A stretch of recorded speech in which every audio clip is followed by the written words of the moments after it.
ജ്യോതിർലിംഗ സ്വസ്ത്രം രണ്ടാം ഭാഗം.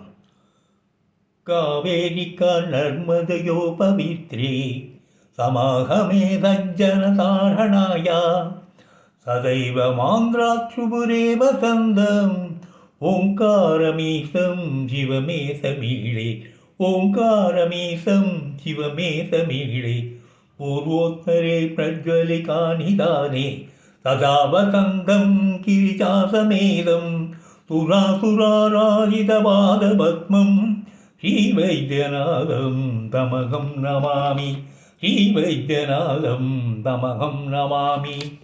യാമ്യേ സദംഗേ നഗരേ വിരമ്യേ വിഭൂഷിതാംഗം വിവിധൈശ്ചവോഹൈ സദ്ഭക്തിമുക്തിപ്രദം ഈശമേഹം ശ്രീരാഗനാഥം ചരണം പ്രപദ്യേ ശ്രീരാഗനാഥം ചരണം പ്രപദ്യേ.